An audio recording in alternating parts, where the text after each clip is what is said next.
Ya, shalom saudara-saudara, saya ada di Wamena dan hari ini ada satu acara yang luar biasa namanya bakar batu. Ya, nah bakar batu ini ramai sekali saudara ya. Coba saudara bisa lihat ke sana ya. Itu ada begitu banyak orang yang terlibat dalam acara bakar batu, juga sudah banyak orang memenuhi tempat ini. Ya, ini sebenarnya bakar batu ini tujuannya apa, Bapak? Nah, ini tujuannya adalah untuk makan bersama. Jadi ini kalau sudah ada kegiatan yang besar, kegiatan yang sudah bersama-sama, itu diakhiri dengan ini namanya jamuan kasih, tapi dengan budaya bakar batu. Harus dan apa yang dimasak itu harus makan habis sama-sama. Oh ya, ini jadi semacam perjamuan kasih ya? Ya, ini perjamuan kasih. Dengan budaya Papua. Ya. Jadi semacam bisa kalau untuk pesta rakyat begitu atau pesta apa? Pesta Natal. Ya. Ini pesta Natal. Ya. Ini pesta Natal. Tadi ada pesta rohani, sekarang kita ada pesta Natal. Pesta Natal Ya. ya.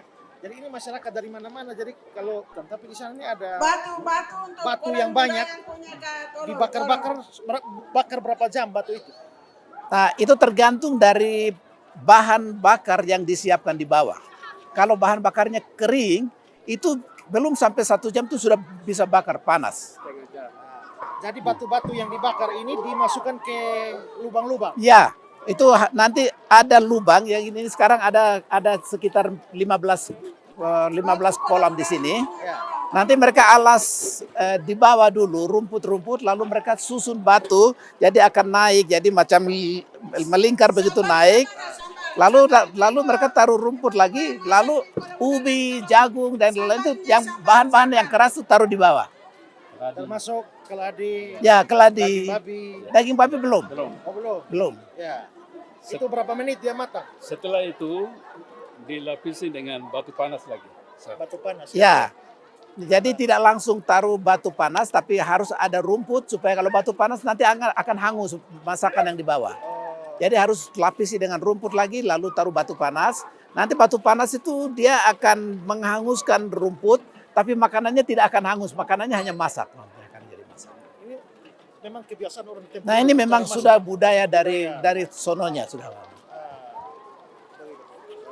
Nah, ini mungkin yang kemarin saya bilang waktu acara tanya jawab tentang budaya. Ya.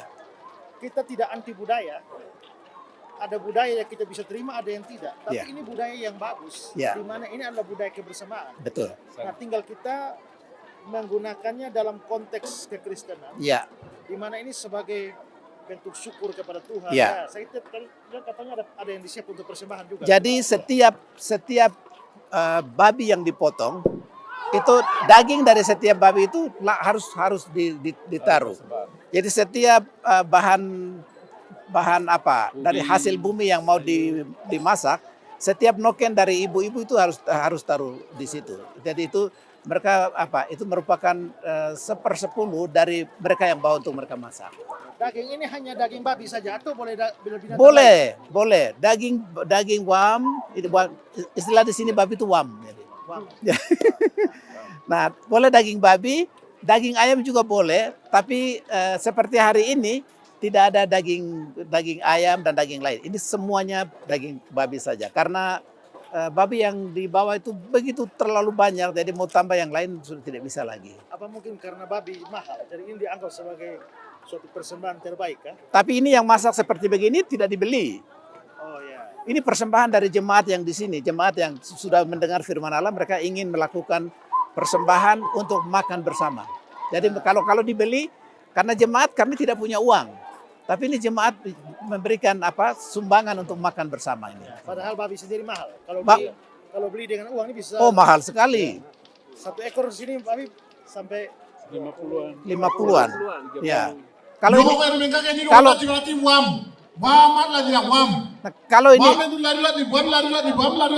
kalau yang masuk ini diuangkan mungkin sekitar 300-an juta mungkin kalau ini diuangkan semua. Tapi ini jemaat. saudara bisa lihat yang sana. Ya. Itu Bir yukupa ko nakatibaka. ramai sekali. Yukupa ko nakatibaka. Pak mulai bisa Yukupa ko nakatibaka. Wah, berani.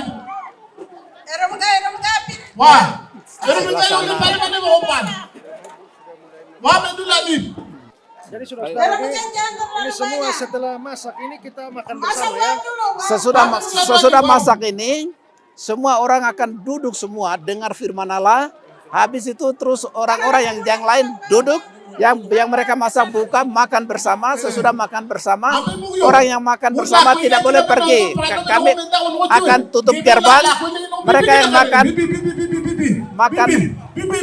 makan daging, makan apa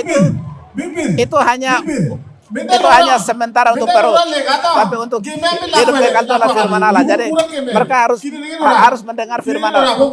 Siapapun yang masuk di sini, siapapun yang sudah ikut makan makanan jasmani ini, dia harus dengar firman Allah.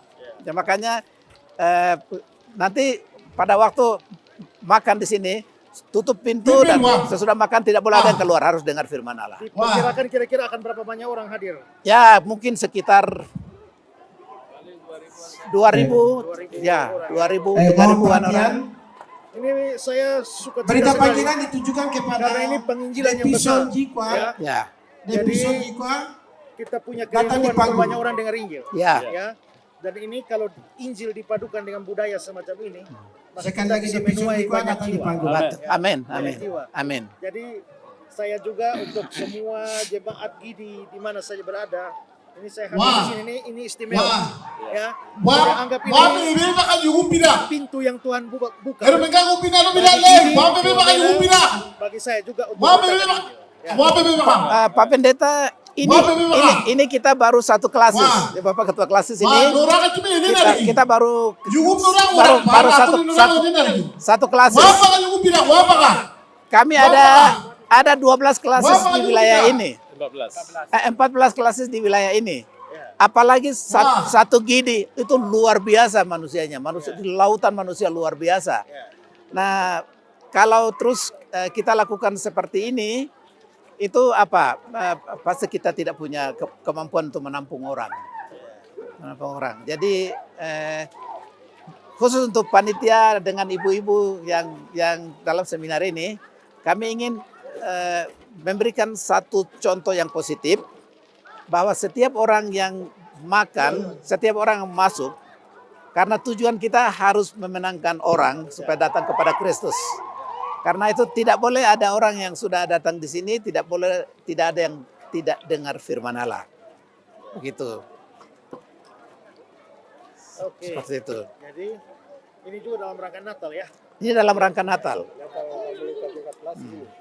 Dan ini juga ini kemarin belum ada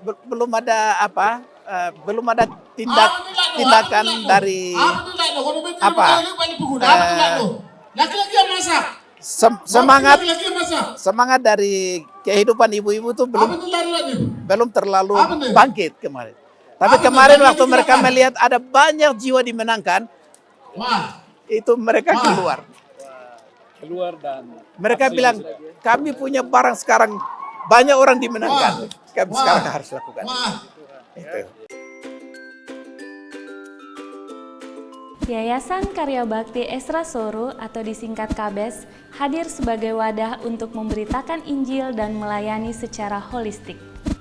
Yayasan ini didirikan oleh Pendeta Esra Alfred Soro di Kota Kupang, Nusa Tenggara Timur dan bergerak di bidang sosial dan keagamaan. Yayasan ini memiliki visi menjadi lembaga yang mempunyai andil dalam membentuk kekristenan yang gigih dalam memberitakan Injil serta setia kepada ajaran yang alkitabiah dan melayani secara holistik. Dan misi dari yayasan ini yaitu melakukan pemberitaan Injil dan penyebaran ajaran yang alkitabiah secara langsung maupun melalui berbagai media, juga mempersiapkan dan mengutus misionaris-misionaris lokal ke berbagai wilayah, terutama ke pelosok-pelosok, serta mengadakan seminar-seminar atau pelatihan-pelatihan doktrinal, dan melakukan aksi-aksi sosial yang mengarah kepada pelayanan Kristiani yang bersifat holistik. Berikut serangkaian kegiatan yang telah dilaksanakan oleh Yayasan Karya Bakti Esra Soro. Bagi saudara dimanapun berada yang rindu untuk mendukung pelayanan kami, khususnya melalui dukungan dana, maka saudara dapat menyalurkannya ke nomor rekening yang tersedia. Untuk informasi selengkapnya dapat menghubungi Sekretariat Yayasan Karya Bakti Esra Soru melalui nomor berikut ini. Mari beritakan Injil dan melayani sesama dengan kasih bersama Yayasan Karya Bakti Esra Soru. Tuhan Yesus memberkati. Ya. Bagaimana tadi Bapak bilang tentang ibu-ibu bagaimana? Jadi ibu-ibu kan sudah lama berdoa. Pada waktu hubungi Bapak, sudah berbulan-bulan dari dulu ya sekarang. Mereka terus berdoa supaya mereka mau, ibu-ibu dari kelas 5 Balim tidak boleh ada yang ke neraka. Itu doa mereka. Ya. Nah, puji Tuhan. Jadi waktu kemarin mengambil keputusan, mereka lihat banyak ibu-ibu. Itu hampir 200-an orang dalam seminar. Jadi waktu kemarin itu waktu ibu-ibu keluar itu dengan linangan air mata. Mereka senang karena ada banyak teman-teman yang mengambil keputusan terima Yesus. Jadi dari hasil dari itu malam tuh mereka melakukan gerakan yang luar biasa dan semua yang ada pada kita korbankan. Karena mereka merasa keselamatan teman-teman mereka itu lebih penting daripada harta yang Tuhan kasih. Ya. Tuhan kasih, mereka ingin lakukan pesta rohani. Itu sebabnya mereka.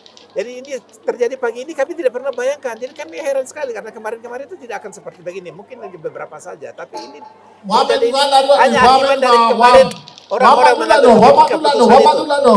Dari ibu-ibu dari panitia dan ibu yang lakukan itu mereka mau bikin pesta besar-besaran. Ya. Dan sebenarnya acara makan untuk memberitakan Injil itu Alkitalia. Karena Tuhan Yesus setelah memenangkan Matius, Matius bikin acara makan di rumahnya, dia undang teman-teman pemilik cukai makan dengan Yesus. Jadi dengan kata lain, dia belum bisa menginjil, tapi dia punya uang untuk kasih makan orang. Dia kasih makan orang supaya Injil sampai ke dia punya teman-teman. Dan hari ini juga ibu-ibu mereka lakukan, mereka juga tahu bahwa ada orang yang belum dengar firman Allah kemarin. Dan dalam acara begini banyak orang yang tidak dengar dan mereka akan datang. Jadi mereka bilang tutup pintu, semua orang yang tidak dengar harus ada juga dimenangkan hari ini. Ya. Begitu. Itu luar biasa ya. Itu komitmennya. Karena itu semua orang yang ada di sini itu tujuannya. Karena itu tutup pintu dan orang yang ada di sini tidak boleh keluar. Tidak hanya makan ini. Kalau hanya makan ini datang itu kita tutup pintu biar dia di luar. Yang datang di sini harus, yang ada masuk dari pintu ini masuk sini, semua orang harus dengar firman Allah. Biasanya Pak ya, orang kalau mau penginjilan dan menantang orang terima Yesus biasa di KKR. Ya. Tapi yang kita buat ini di seminar, itu justru itu luar biasa ya. Luar biasa. Nah, karena ini seminar belajar, jadi orang tuh betul-betul dia mengerti Injil. Ya. Sehingga waktu dia bilang dia terima Yesus, dia mengerti. Ya. Kadang-kadang orang suruh terima Yesus tapi dia tidak mengerti. Ya. Kenapa dia mesti terima? Betul. Ya. Benar. Menerimanya bagaimana caranya? Ya, tapi justru seminar yang membuat orang mengerti, baru kita tantang mereka terima Yesus. Maka kita betul mendapatkan petobat-petobat baru untuk kerajaan Allah. Ini sesuatu yang luar biasa. Dan itu hal yang luar biasa juga karena dalam seminar sore itu orang tidak terlalu banyak. Tapi seminar tuh di gedung ini penuh sampai di luar sini. Itu satu momen yang bagus. Ya, ini kalau ini dikerjakan terus, Gidi bisa jadi alat penginjilan yang massal. Ya. Saya berdoa Tuhan pakai Gidi terus untuk jadi saluran pemberitaan Injil kemana-mana. Ya. Dan ya itu agak mungkin yang lain agak tidak setuju, tapi kami di sini bilang semua orang yang masuk di sini harus tutup pintu. Karena kadang-kadang orang datang hanya ramai untuk bakar batu, mau beritakan firman Allah, biasa mereka pergi. Jadi firman Allah itu mereka kadang-kadang tidak dengar. Apalagi pada waktu makan. Nanti waktu makan itu semua orang datang. Tapi setelah makan, waktu mau nanti selesai makan KKR begitu, sesudah makan mereka pergi. Jadi makanya waktu orang masih makan, kami akan tutup pintu dan tidak boleh keluar. Sesudah itu harus sampaikan. Ya, puji Tuhan. Kita berdoa supaya acara ini bisa menjadi ajang pemberitaan Injil yang luar biasa dan memenangkan banyak orang bagi Tuhan. Dan ya, sekarang ini saya bersama-sama dengan semua hamba-hamba Tuhan dari Gidi ya. Kami buat saudara yang ada di mana saja, dari Wamena, Papua, dari gereja Gidi, saya bersama hamba Tuhan mau ucapkan selamat Natal buat saudara semua. Ya, dan pelajaran penting bagi kita, Natal harus memberitakan Injil. Jangan hanya pesta-pesta Natal, bahkan ada pemuda-pemuda yang pakai acara Natal untuk dansa-dansa, mabuk-mabuk, ya, tapi tidak pernah menerima Injil. Karena ini dari sini kita belajar seluruh kekuatan kita, tenaga, waktu, keuangan itu harus dikerahkan untuk memenangkan jiwa-jiwa bagi Tuhan. Gidi punya semboyan apa? Penginjilan belum selesai. Penginjilan belum selesai. Ya, gereja Gidi ini punya semboyan penginjilan belum selesai. Nanti Tuhan Yesus datang belum selesai. Ya, nah, Warga Gidi harus masuk surga. dan warga Gidi harus masuk surga. Ya, maka harus berjuang beritakan Injil. Ya, nah, semua gereja di mana? Mari kita belajar dari Gidi yang mengerahkan seluruh kemampuan untuk beritakan Injil. Ya, ini sesuatu yang luar biasa. Ya, kita kadang-kadang mau keluarkan uang untuk misi penginjilan saja, banyak gereja pelit. Ya, tapi ini bahkan persembahan masyarakat, persembahan jemaat. Mereka sudah menemukan keselamatan dalam Kristus dan mereka mau supaya banyak orang dengar Injil. Maka pesta ini dibuat siang hari ini. Ya, dari Wamena, Papua, kami ucapkan selamat Natal buat saudara semua. Tuhan Yesus memberkati. Shalom. Oke, mantap. Yayasan Karya Bakti Esra Soro atau disingkat KABES hadir sebagai wadah untuk memberitakan Injil dan melayani secara holistik. Yayasan ini didirikan oleh Pendeta Esra Alfred Soro di Kota Kupang, Nusa Tenggara Timur dan bergerak di bidang sosial dan keagamaan. Yayasan ini memiliki visi menjadi lembaga yang mempunyai andil dalam membentuk kekristenan yang gigih dalam memberitakan Injil serta setia kepada ajaran yang alkitabiah dan melayani secara holistik. Dan misi dari yayasan ini yaitu melakukan pemberitaan Injil dan penyebaran ajaran yang alkitabiah secara langsung maupun melalui berbagai media, juga mempersiapkan dan mengutus misionaris-misionaris lokal ke berbagai wilayah, terutama ke pelosok-pelosok, serta mengadakan seminar-seminar atau pelatihan-pelatihan doktrinal dan melakukan aksi-aksi sosial yang mengarah kepada pelayanan Kristiani yang bersifat holistik. Berikut serangkaian kegiatan yang telah dilaksanakan oleh Yayasan Karya Bakti Esra Soro. Bagi saudara dimanapun berada yang rindu untuk mendukung pelayanan kami, khususnya melalui dukungan dana, maka saudara dapat menyalurkannya ke nomor rekening yang tersedia. Untuk informasi selengkapnya dapat menghubungi Sekretariat Yayasan Karya Bakti Esra Soro melalui nomor berikut ini. Mari beritakan Injil dan melayani sesama dengan kasih bersama Yayasan Karya Bakti Esra Soro. Tuhan Yesus memberkati.